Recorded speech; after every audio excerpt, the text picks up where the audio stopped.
नमस्कार. कुसुमाग्रज उर्फ वि. शिरवाडकर म्हणजे मराठी साहित्यातील दीपस्तंभ.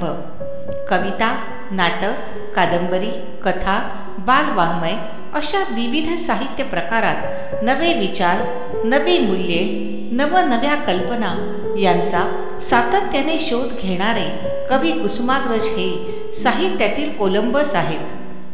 आपला सांस्कृतिक वारसा जतन करण्यासाठी प्राचीन साहित्य व कला यांचे संशोधन, संग्रह व प्रकाशन करणे आणि निरनिराळ्या भाषांमध्ये उत्कृष्ट साहित्य निर्मितीला उत्तेजन देण्यासाठी ग्रंथ प्रकाशन करणे या क्षेत्रात भारतीय ज्ञानपीठ प्रतिष्ठानने मोलाची कामगिरी बजावलेली आहे. विविधतेतून राष्ट्रीय एकात्मता अधिक बळकट करण्यास हा पुरस्कार निश्चितच हातभार लावतो. याचे श्रेय हा पुरस्कार सुरू करणाऱ्या कै शांतीप्रसाद जैन व त्यांच्या पत्नी रमा जैन यांच्या भारतीय संस्कृतीवरील डोळस प्रेमाला व निष्ठेला जाते. कुसुमाग्रजांच्या कवितेतून व्यक्त झालेली स्वातंत्र्याची अदम्य आकांक्षा, क्रांतीचा उद्दाम आवेश, अन्यायाविरुद्धची तीव्र चीड, समाज परिवर्तनाची ईर्ष्या व लहान मुलांविषयीची कोमल प्रेम भावना या साऱ्यांचा आस्वाद सर्व रसिकांनी याआधी पाठ्यपुस्तकातील कवितांमधून घेतलेला आहेच. या माहितीपटाच्या माध्यमातून मी फक्त आपल्याला पुनःप्रत्ययाचा आनंद देण्याचा छोटासा प्रयत्न करणार आहे. त्यात अनवधानाने एखादी चूक झाली असल्यास आपण मोठ्या मनाने क्षमा करावी.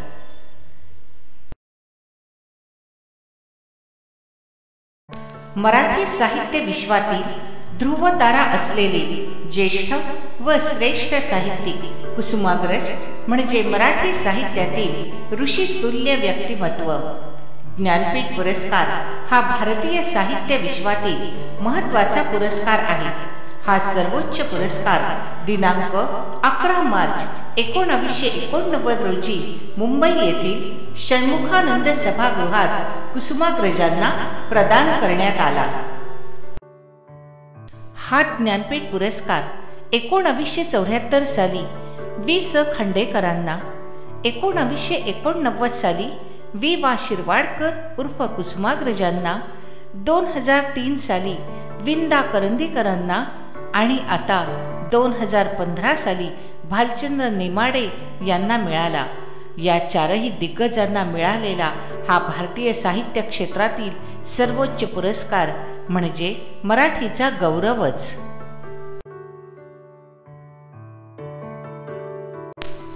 कुसुमाग्रजांनी त्यांच्या कविता कुसुमाग्रज या नावाने लिहिल्या, तर गद्य साहित्य वि. शिरवाडकर या नावाने लिहिले. मात्र त्यांचे सर्व चाहते त्यांना तात्या या त्यांच्या जिव्हाळ्याच्या नावानेच ओळखतात.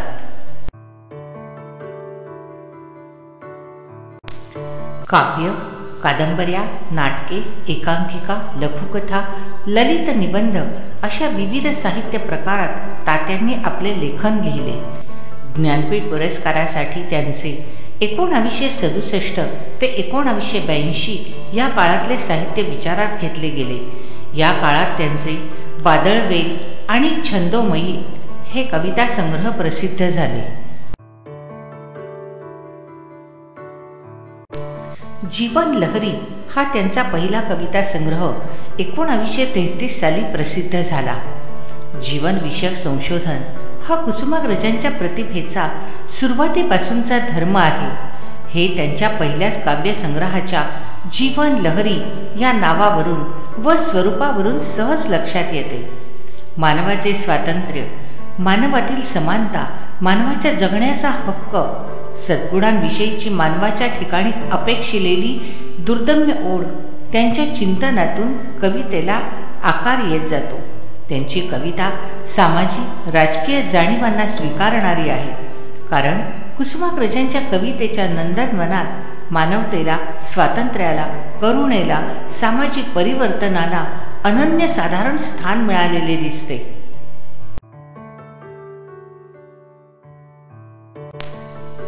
जीवन लहरी या पहिल्या काव्यसंग्रहानंतर त्यांचे एकामागे एक, म्हणजे झैचा कुंज, विशाखा, समिधा, किनारा, मेघदूत, मराठी माती, स्वगत, हिमरेषा, वादळवेल, रसयात्रा, छंदोमयी, मुक्तायन, श्रावण असे काव्यसंग्रह प्रकाशित झाले.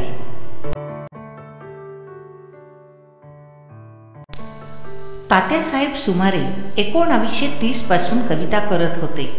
रवी किरण मंडळ, नवकथा व नवकविता आणि 1960 नंतरचा कालखंड अशा 3 वाङ्मयीन कालखंडांना व्यापणारा त्यांचा लेखन काळ.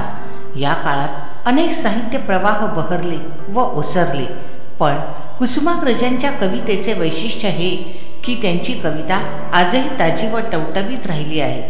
पण एका अर्थाने ती कालातीत आहे, कारण स्वतःचे वैशिष्ट्य न सोडता, कोणत्याही तत्कालीन फॅशनच्या आहारी न जाता स्वतःच्या अनुभूतीशी ती प्रामाणिक राहिली आहे. तिच्यातील निखळ काव्यात्मकता, चिंतनशीलता व भावना विचारांची उत्कटता यामुळे ती कविता व्यक्तिमत्वाबरोबर उत्तरोत्तर प्रगल्भ होत गेली आहे.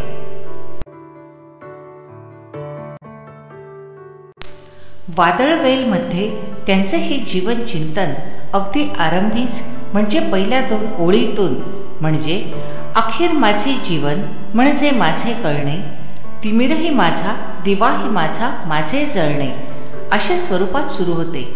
त्यांच्यात जाग, नकार यासारख्या कवितातून त्यांचे हे नवीन कळणे अभिव्यक्त होते.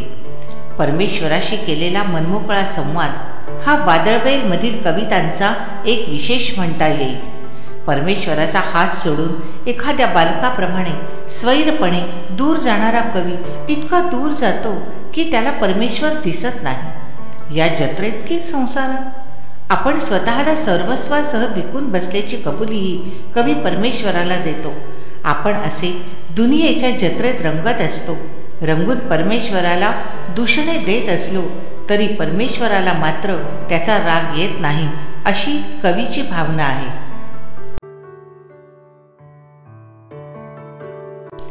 त्यांच्या विशाखातील कवितेने रसिकांचे मने जिंकून घेतली. त्यामुळे केवळ कुसुमाग्रजांच्या कवितेचा नव्हे तर एकूण मराठी कवितेचा विशाखा हा अभिमान बिंदू आहे. राजकीय महत्वाकांक्षा आणि सामाजिक परिवर्तन यासाठी विशाखेतील कविता धगधगून पेटलेली दिसते.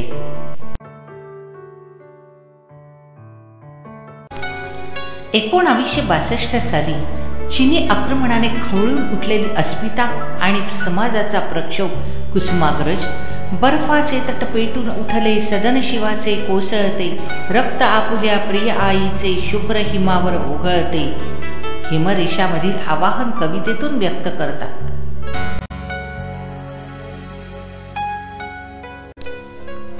त्यांची मन थरारून सोडणारी कविता म्हणजे क्रांतीचा जय जयकार. ती त्यांनी 1939 साली लिहिली, म्हणजे 1942च्या क्रांतीच्या आधी 3 वर्ष.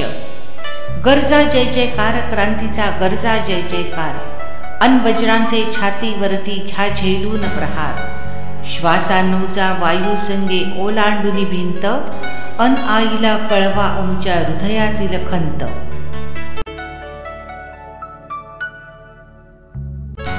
कवितेने जरी क्रांती होत नसली तरी क्रांतीसाठी आवश्यक असणारी मनक्रांती मात्र कवितेने करता येते. गरजा जय जयकार या कवितेने अशी मनक्रांती महाराष्ट्रात घडवून आणली. या कवितेने जे पेटले त्यांनी 1942च्या क्रांतीत छातीवर गोळ्या झेलल्या, तर काही फासावर सुद्धा चढले. लोकांना सुखी संसाराचे कारागृह दुस्सह वाटू लागले. क्रांती रसाचा पहिला साक्षात्कार मराठीत जर कोणी घडविला असेल तर तो कुसुमाग्रजांनी. तेव्हापासून आजपर्यंत त्यांनी आपल्या साहित्यात मानसिक, शारीरिक, आर्थिक, धार्मिक, सामाजिक गुलामगिरीच्या लोकदंडाचा धिक्कारच केला आहे. माणसाला माणसापासून दूर ठेवणारी असंख्य कुंपणं आणि जखडून ठेवणाऱ्या असंख्य बेड्या आहेत. कुसुमाग्रजांचीच स्वर नावाची छोटीशी पण ठिणगी उडवणारी अशी एक कविता आहे. ते म्हणतात, सर्वात मधुर स्वर ना मैफिलीतल्या गाण्याचा, ना पहाडातून झरणाऱ्या पाण्याचा, ना सागराचा, ना पूजनाचा, ना आमंत्रक ओठांनीच हसण्याचा. सर्वात मधुर स्वर कोठेतरी कुणाच्या तरी मनगटावरील शृंखला खळाखळा तुटण्याचा. माणसाला ह्या साखळ्या साकल्याच्या प्रदेशाचा मुक्त आनंदी रहिवासी होऊ देत नाहीत आणि तिथेच साऱ्या मानवनिर्मित दुःखाचा जन्म होतो. त्या शृंखला खळाखळा तुटण्याच्या स्वराला षड्ज मानून कुसुमाग्रजांनी आपल्या साहित्याची मैफिल जिवंत ठेवलेली आहे. त्या वेड्या ज्ञानापासून बहुजन समाजाला वंचित ठेवण्यासाठी घडवलेल्या असतील, उन्मत्त राजकीय सत्ताधीशांनी चढवलेल्या असतील किंवा त्यांच्याहूनही उन्मत्त धर्मांधांनी आपल्या अनुयायांच्या हातापायात घातलेल्या असतील. ह्या बेड्या तुटायला हव्यात या निर्धाराने कुसुमाग्रजांनी कधी सरळ, कधी वक्रोक्तीने, कधी उपरोधाने या सुलतानी वृत्तीवर घाव घातले आहेत. एरवी कोणत्याही प्रलोभनापुढे न वाकणारे कुसुमाग्रज जिथे जिथे जीविताच्या आहुती टाकणारे वीर पुरुष त्यांना आढळले त्यांच्या पुढे नतमस्तक होताना दिसतात. बाबा आमट्यांबद्दल त्यांनी म्हटले आहे, श्वापदांच्या समूहात सिंहाचा स्वर होणारा, सर्पांच्या प्रदेशात गरुडाचं घर होणारा, बनव्याच्या समोर घनघोर पाऊस होणारा, दुबळ्या दयेच्या चिखलातून माणुसकीला बाहेर काढणारा तू, पृथ्वीवरच्या व्यवहारात ईश्वराचा हात माणसापर्यंत पोहोचवणारा तू. कुसुमाग्रज माणसाच्या महात्मतेपुढे असे अत्यंत विनम्र होतात.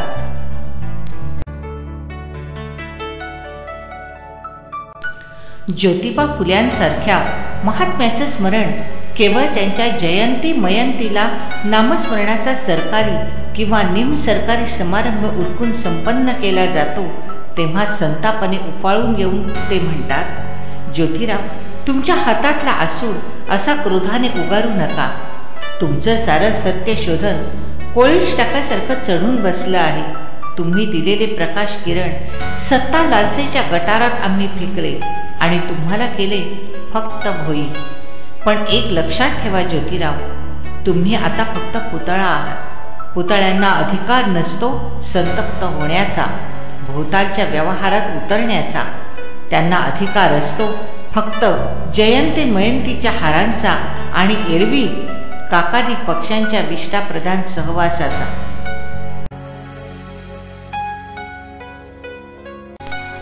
दिव्यत्वाच्या प्रचितीपुढे त्यांचे कर जुळतात हे खरे, पण अन्यायाविरुद्ध उठताना त्या जुळलेल्या हाताची पोलादी मूठ होते.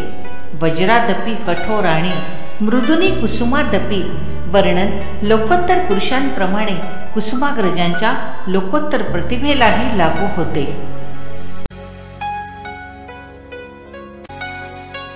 त्यांच्या आहे नकुल या कवितेत सामर्थ्य आणि सौंदर्य यांचा साक्षात्कार झालेला दिसतो. ठबकलाच जागी सर्प घालुनी वळसा, रिपुसमोर येता सोडून अन आडोसा, भूमीच मारुनी मागे तीव्र तडाखा, घे फणा उभारुनी मरणाचा कानोसा. या ओळीच पहा, त्यांची लय पहा. वळसा, आडोसा, तडाखा, कानोसा हे तसे रोजच्या वापरातले अगदी गद्य शब्द, पण या लयीत भिजल्यामुळे ते विलक्षण जिवंत आणि कांतिमान झाले आहेत.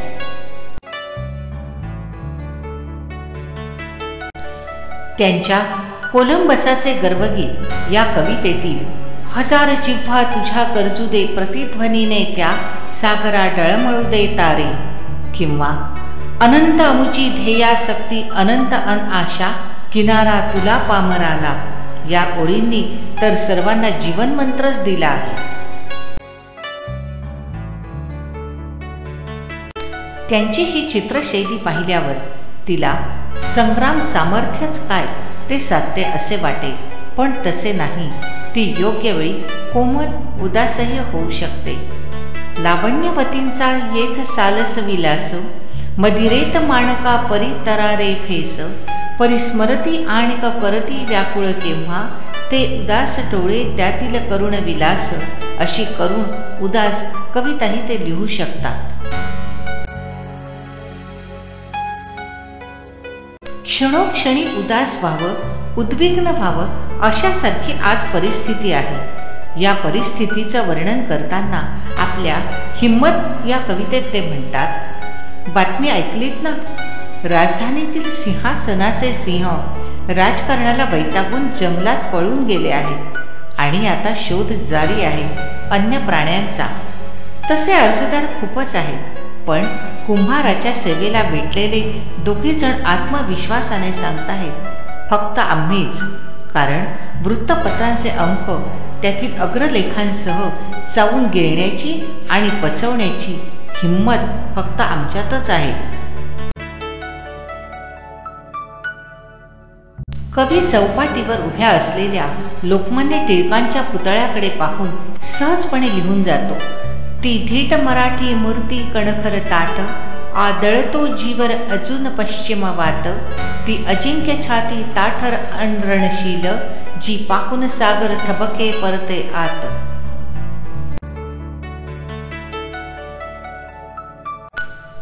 कवितेमधली त्यांची विविधता आणि शब्दांवरची हुकूमत मन थक्क करणारी होती.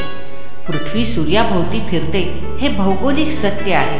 या भौगोलिक सत्याला एका हळुवार अशा प्रेमभावनेत रूपांतरित करणारा कवी आणि गरजा जय जयकार लिहिणारा कवी एकच आहेत का असा प्रश्न पडतो. इतक्या सोनेरी शब्दात कुसुमाग्रजांनी पृथ्वीचे प्रेमगीत लिहिले आहे.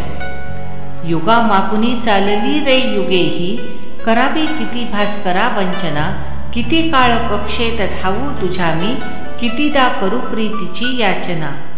पृथ्वी प्रेयसी आहे आणि सूर्य प्रियकर आहे अशी महान कल्पना कवी करतात. कणा या कवितेतील तरुण केवढा उमदा वाटतो. महापुरात सर्वस्व गमावून बसलेला हा तरुण आपल्या गुरुजींच्या फक्त लढ म्हणा या आशीर्वादावर उभा आहे. माणूस, मानवता आणि त्यांच्यातील समानता हाच त्यांच्या कवितेचा सातत्याने विषय असतो. त्यातून त्यांची प्रादेशिक अस्मिताही स्पष्ट होत जाते.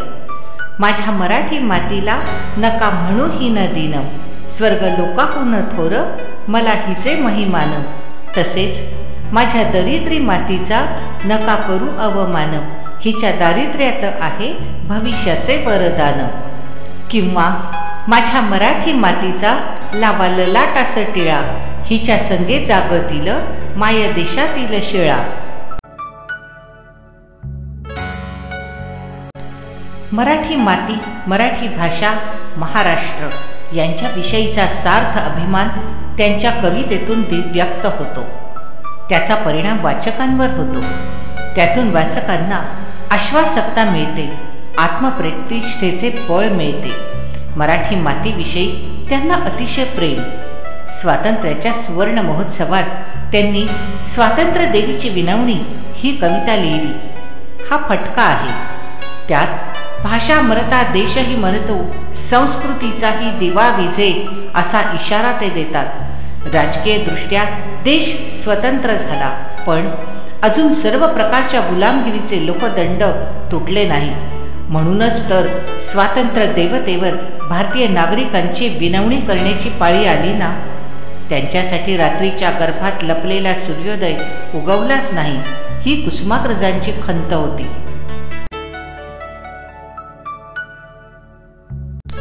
सहानुभूती या कवितेत श्रीमंत भांडवलदारांना गरिबांची कीव येत नसून गरीबच गरिबांचे दुःख जाणू शकतो याचे शब्दचित्र रेखाटले आहे. खिसा ओतून त्या भुक्या ओंजळीत, चालू लागे तो दीन बंधू वाट, आणि धनिकांची वाहने पथात, जात होती ती आपुल्या मदात.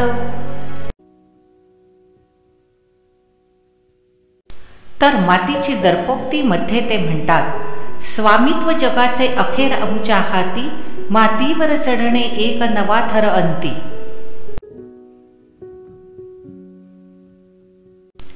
पोट भरण्यासाठी शहरात आलेल्या मजुरावर आलेली उपासमारीची पाळी बघून आणि त्यातच त्याचा अंत झालेला पाहून परिस्थितीच्या तफावतीच्या सात्विक संतापाने धगधगते शब्दखंड, राग, बळी या कवितेतून व्यक्त होतात.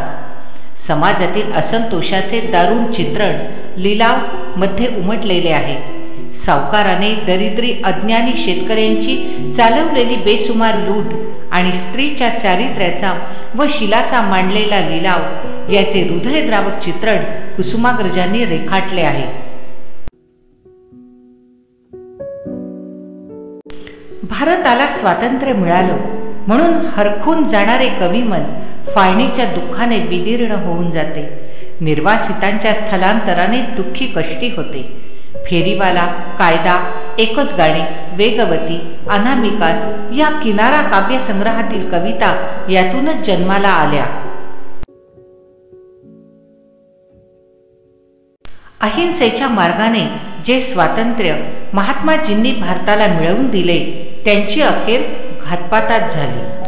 या घटनेचा फार खोल परिणाम ती संध्याकाळ या कवितेतून व्यक्त होतो. कुसुमाग्रजांच्या कवितेत Karna, Ashwatthama, Mahatma Gandhi, Vinoba Bhave, doctor Ambedkar, Martin Luther, Baba Amte, Jyotiba Phule अशा कितीतरी व्यक्तींच्या समाजकार्याचे आणि त्यांच्या लोकोत्तर जीवन सरणीचे उल्लेख येतात. तर कधी स्वतंत्र कविताही असतात. त्यातूनही कुसुमाग्रजांच्या श्रद्धास्थानांवर आणि सामाजिक जाणीवांच्या स्वरूपावर प्रकाश टाकता येतो. छंदोमयी या काव्यसंग्रहात कुसुमाग्रजांचा स्वसंवाद वेगळ्याच माध्यमात सुरू होतो. या संग्रहातल्या पहिल्याच देणो या कवितेत ते म्हणतात, माती पण मिटता मिटत नाही, आकाश पण हटता हटत नाही. आकाश मातीच्या या संघर्षात माझं जखमांचं देणं फिटता फिटत नाही. याच संग्रहातला दरिद्री म्हातारा आपल्या तारुण्य भरल्या लेकीला म्हणतो, भीक आली भीक, डोळे पुसून शानबये थोडं तरी शिक. स्वप्नातही न दिसणारी कापडं चोपडाची, धान्याधुन्याची, पैक्या अडक्याची समृद्धी त्याच्या दाराशी चालून आली आहे. पण हे केव्हा? त्याच्यासाठी काळजा मनली माया थोडी सुटली पाहिजे, मवाल्यांच्या ओझ्याखाली लाडकी लेक फुटली पाहिजे. अशा असंख्य म्हाताऱ्यांच्या मनातले आक्रोश कुसुमाग्रजांच्या कानात आर्त आक्रंदन करीत राहतात.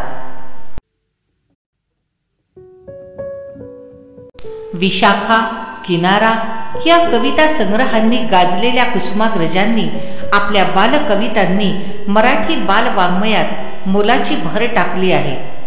1936 साली जाईचा कुंज हा त्यांचा बालगीतांचा संग्रह प्रकाशित झाला आणि काव्याचे हे एक कोवळं व निरागस दालन मुलांसाठी उघडले गेले. उठा उठा चिऊताई, सारीकडे उजाडले, डोळे तरी मिटलेले अजूनही, सोनेरी हे दूत आले घरट्याच्या दारापाशी, डोळ्यावर झोप कशी अजूनही. सकाळच्या साखर झोपेतून आपल्या चिमण्या पाखरांना जाग करण्यासाठी महाराष्ट्रातल्या घराघरातून मातांनी हमखास म्हणावं असं हे तात्यांचं बालगीत. बदलत्या काळाबरोबर भूपाळ्या केव्हाच हद्दपार झाल्या, पण तात्यांच्या या गीताला भूपाळीचं वैभव लाभलं.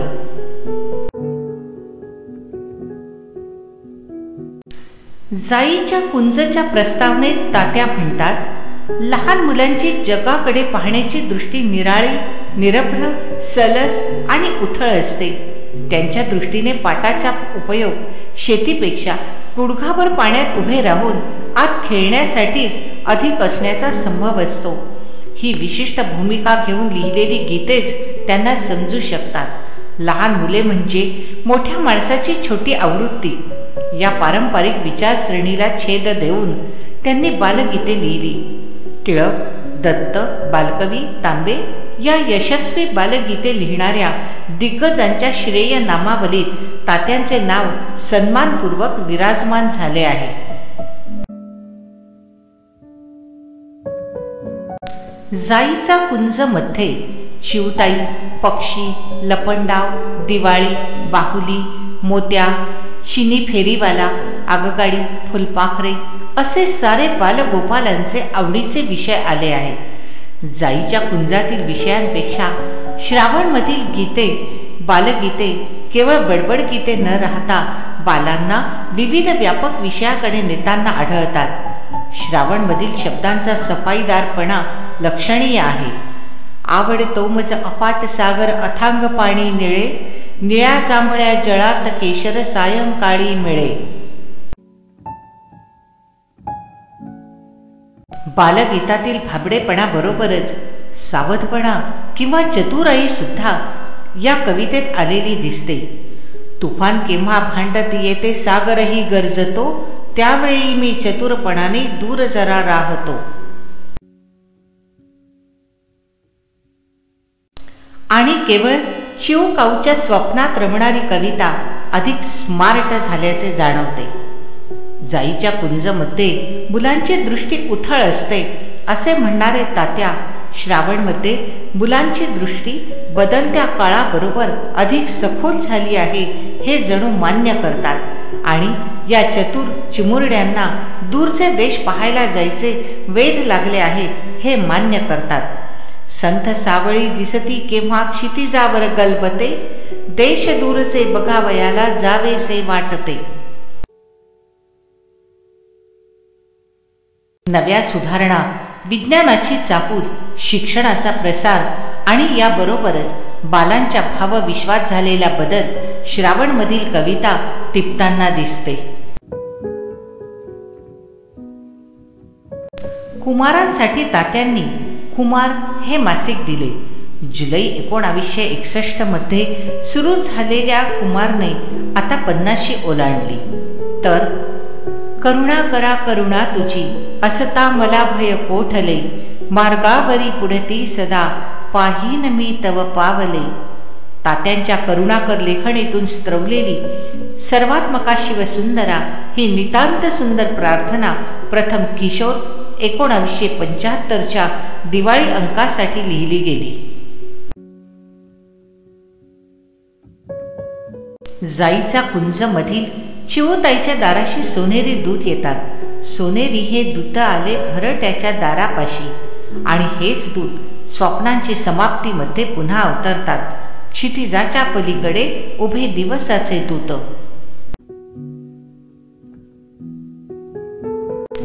जाईचा कुंज नंतर त्यांचे 1942 साली लहान मुलांसाठी मोठी गोष्ट हे पुस्तक प्रसिद्ध झाले.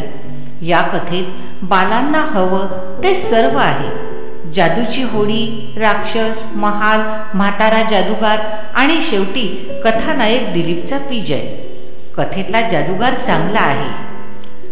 तो गातो. राक्षसाची बहीण असूनही ते सुस्वभावी आहे. राक्षस तावडीत सापडला तरी दिलीप त्याला आपटून ठार मारत नाही. राक्षस सुद्धा दिलेला शब्द पाळतो. शौर्याच्या नावाखाली आज बालवाङ्मयात प्रचंड हिंसाचार बोकाळला आहे. क्रांतीच्या नावाखाली हिंसाचार दर्शन घडविले जाते. मुलांच्या हातात जाणारे वाङ्मय किती निकोप असले पाहिजे याचा आदर्श या कथेत घालून दिला आहे. किशोरमध्ये प्रसिद्ध झालेली चिव चिव चिमणी ही कथा अशीच मजेदार आहे. या कथेतील छोटी मुलगी चिमणी होते आणि घरात एकच धमाल उडवून देते. या कथेतही तात्यांनी कमालीची कल्पकता व नाट्यमयता साधली आहे. तात्यांच्या या कथातून सुद्धा कवी कुसुमाग्रज प्रकट होताना दिसतात. तात्यांच्या बालवाङ्मयाचा आढावा घेतला तर एक गोष्ट निश्चित जाणवते की तात्यांच्या प्रतिभेची गरुड झेप एवढी मोठी की डोळे फक्त आकाशावरच खिळून राहतात. काळाची चाळण सगळ्या साहित्याला लागते तशी ती कुसुमाग्रजांच्या कवितेलाही लागेल. पण स्वप्नांची समाप्ती, पृथ्वीचे प्रेमगीत, क्रांतीचा जय जयकार, कोलंबसाचे गर्वगीत, स्मृती, साथ, जा जरा पूर्वेकडे अशा त्यांच्या 8-10 तरी कविता काळावर मात करून नंदादीपासारख्या अखंड तेवत राहतील. मराठी कवितेच्या संदेत 24 नावात कुसुमाग्रज हे नाव आढळ आहे. दोनच ओळीत कवी म्हणून त्यांचे शब्दचित्र रेखाटायचे झाले तर, किरणांचा उकडून पिसारा देवदूत कोणी, काळोखावर खोदीत बसला तेजाची लेणी. कै राम गणेश गडकरी यांच्या जन्मशताब्दी निमित्त अखिल भारतीय मराठी नाट्य परिषदेने सुरू केलेल्या गडकरी नाट्य लेखन पुरस्काराचा पहिला मान तात्यासाहेब शिरवाडकर यांना मिळाला. तात्यांना गडकरी पुरस्कार त्यांच्या एकूण नाट्यलेखनाच्या कर्तृत्वाबद्दल देण्यात आला. त्यात मुख्यतः नटसम्राट नाटकाचा विचार केला होता. अनेक श्रेष्ठ नटांनी आव्हान मानून नटसम्राट साकारला. वाङ्मयीन कृती म्हणून राज्य पुरस्कारापासून साहित्य अकादमीपर्यंत या नाटकाला सन्मान लाभले. कवी कुसुमाग्रज व नाटककार शिरवाडकर यांच्या संगमाला लोकमान्यता व राजमान्यता प्राप्त करून देणारे हे नाटक हा तात्यांच्या अर्धशतकातील लेखन कारकिर्दीतील सर्वात मोठा आनंदाचा ठेवा असेल. त्यांनी चालवलेला गडकऱ्यांचा वारसा येथे खरा फळाला आला. कुसुमाग्रज जितके श्रेष्ठ कवी होते तितके श्रेष्ठ ते नाटककारही होते. दूरचे दिवे, कौंतेय, वैजयंती, ययाती आणि देवयानी, नटसम्राट, वीज म्हणाली धरतीला, मी एक मुख्यमंत्री अशी कितीतरी अजरामर नाटके त्यांनी लिहिली. तात्यासाहेब मूलतः कवी आहेत. त्यांनी लिहिलेल्या नाटकांची संख्या काळाच्या मानाने कमी आहे. शेक्सपियरच्या किंग लिअर वरून बेतलेले नटसम्राट मूळच्या राजाला मराठीत आणताना अस्सल सामाजिक मध्यमवर्गीय पेहराव ते चढवतात. गणपतराव बेलवलकरची शोकांतिका म्हणजे कोणत्याही सामान्य कर्तृत्ववान व विचारी माणसाची शोकांतिका आहे. हे एक साधे सरळ कौटुंबिक जिव्हाळ्याचे नाटक न होता ते वेगळे व मोठे नाटक झाले. कारण जेथे गणपतराव स्वतःच्या विश्वात जातो आणि स्वगत बोलतो तेथे हे नाटक वेगळ्या उंचीवर जाते. तेथे कुसुमाग्रज दिसतात. एरवी कुसुमाग्रज या नाटकात सावधपणे बाजूला राहिलेले आहेत आणि शिरवाडकरांच्या पात्रांना त्यांनी नाटक मनासारखे फुलवू दिले आहे. कवी आणि नाटककार यांची सांगड येथे जमली. त्यामुळे वाङ्मयीन उंची आणि व्यावसायिक यश यांची सांगड जुळली. या नाटकाचे रंगभूमीवर शेकडो प्रयोग झाले. डॉक्टर श्रीराम लागू, दत्ता भट, सतीश दुभाषी, चंद्रकांत गोखले, अरविंद देशपांडे, यशवंत दत्त यांच्यासारख्या कसलेल्या श्रेष्ठ नटांनी नटसम्राट उभा केला आहे. वाङ्मयीन कृती म्हणून राज्य पुरस्कारापासून साहित्य अकादमीपर्यंत या नाटकाला सन्मान लाभले आहेत. कुसुमाग्रज त्यांच्या नाट्यकृतींच्या पात्रांच्या करवी मानवी जीवनाचे तत्वज्ञान साध्या भाषेत सांगतात. जीवन आकाशाच्या सरोवरात पृथ्वीचे हे विराट कमल पुष्प उमलले आहे आणि तो भ्रमर चंद्र आपले रुपेरी पंख लावून त्या कमलाभोवती अखंड गुंजारव करीत आहे. त्या कमळाच्या पाकळीवर एक सुंदर दवबिंदू पडला आहे. त्याचे नाव जीवन.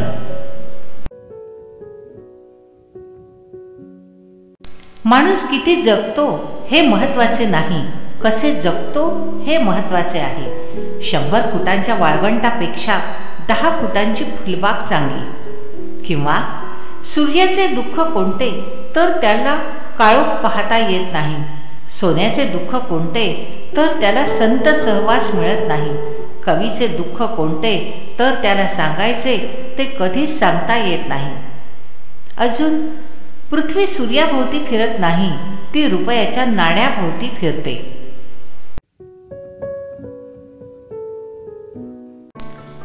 वा शिरवाडकरांची नाटके आणि कुसुमाग्रजांच्या कविता मराठी मनावर अशा तऱ्हेने कोरल्या गेल्या आहेत की त्यांच्या कादंबऱ्यांची काहीशी अवहेलना आणि उपेक्षाच झाली.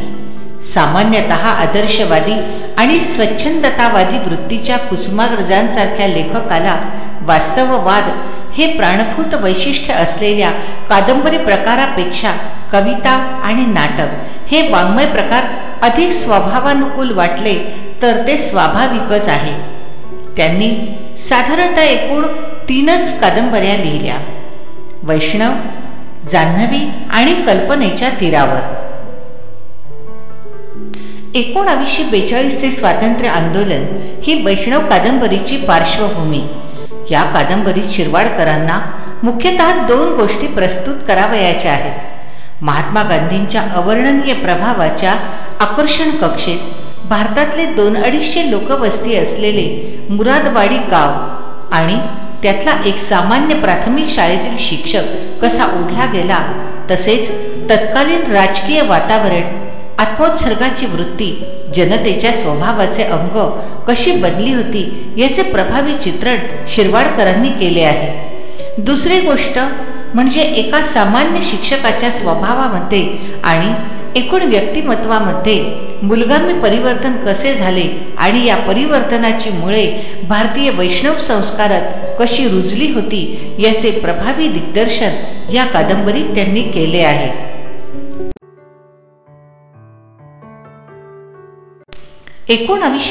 मध्ये त्यांची दुसरी कादंबरी प्रकाशित झाली, जान्हवी.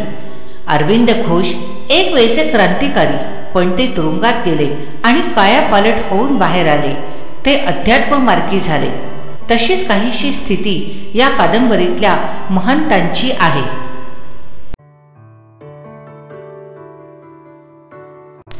त्यांची तिसरी कादंबरी कल्पनेच्या तीरावर ही अगदी वेगळ्या प्रकारची कृती. आरंभी लॉस्ट होरायझन आणि एरेबॉर्न कादंबऱ्यांचा उल्लेख आहे. यावरून या कादंबरीची जातकुळी लक्षात येते. ही एक कल्पित कादंबरी म्हणून कदाचित रसिकांनी दूर सारली असावी. कुसुमाग्रजांनी केलेल्या लेखन कार्याबद्दल त्यांना अनेक पुरस्कार मिळाले. महाराष्ट्र सरकारचा उत्कृष्ट पुस्तक पुरस्कार त्यांच्या मराठी माती या काव्यसंग्रहाला 1960 साली मिळाला. स्वगत आणि हिमरेषा या काव्यसंग्रहाला 1962 साली उत्कृष्ट पुस्तक पुरस्कार मिळाला. नटसम्राट या नाटकाला 1971 साली आणि याच नाटकाला 1974 साली साहित्य अकादमीचा पुरस्कार मिळाला. किनारा या काव्यसंग्रहाला 1989 साली ज्ञानपीठ पुरस्कार असे अनेक पुरस्कार त्यांना मिळाले. नाशिकच्या लोकांनी त्यांना नाशिक भूषण पुरस्कार देऊन सन्मानित केले. साहित्य क्षेत्रातील योगदानाबद्दल मिळालेल्या ज्ञानपीठ पुरस्काराच्या निमित्ताने कुसुमाग्रज प्रतिष्ठानची स्थापना झाली. तात्यांचा वाढदिवस म्हणजे 27 फेब्रुवारी हा दिवस जागतिक मराठी भाषा दिन म्हणून अभिमानाने साजरा केला जातो.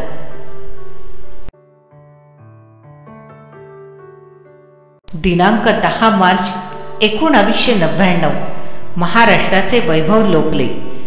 साहित्याचा मुकुटमणी हरपला. एका महाकवीचे, एका नटसम्राटाचे महानिर्वाण झाले. नाशिकचे साहित्य अंगण रिते झाले. साहित्य वृक्ष उन्मळला. माझ घरातील मंद दिव्याची वात विझली.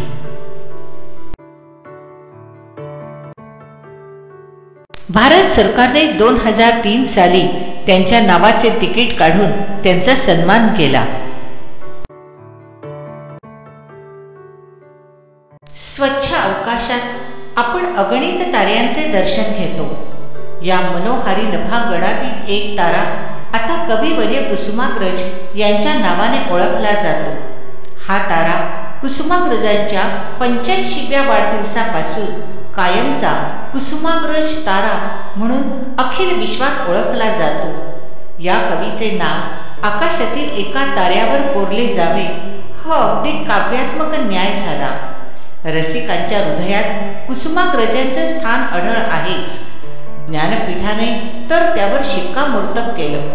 कुसुमाग्रजांचा गर्जणारा जय जयकार आता अवकाशातही अढळ स्थानी पोहोचला असून आगळ्याच तऱ्हेने कुसुमाग्रज वैश्विक कवी बनले आहेत. त्यांच्या निर्गमनाने मराठी वसुंधरा पोरकी झाली. नभांगण मात्र अलंकृत झाले.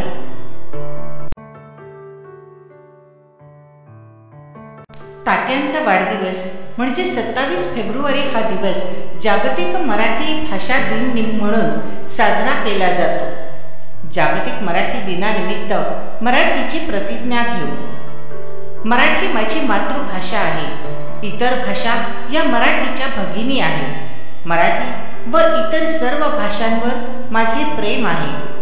मराठीतील समृद्ध आणि विविधतेने नटलेल्या साहित्य प्रकारांचा मला अभिमान आहे. मी मराठीतूनच बोलेन, लिहीन आणि वाचेन. मी मराठीचा, मराठी मातीचा, मराठी बोलणाऱ्यांचा व मराठी संस्कृतीचा मान ठेवीन आणि प्रत्येकाशी सौजन्याने वागेन. माझी मराठी आणि तिच्या इतर भगिनी यांच्याशी निष्ठा राखण्याची मी प्रतिज्ञा करीत आहे. त्यांचा सन्मान, त्यांची प्रतिष्ठा आणि त्यांची समृद्धी यासाठी मी सतत झटत राहीन. जय महाराष्ट्र, जय मराठी. धन्यवाद.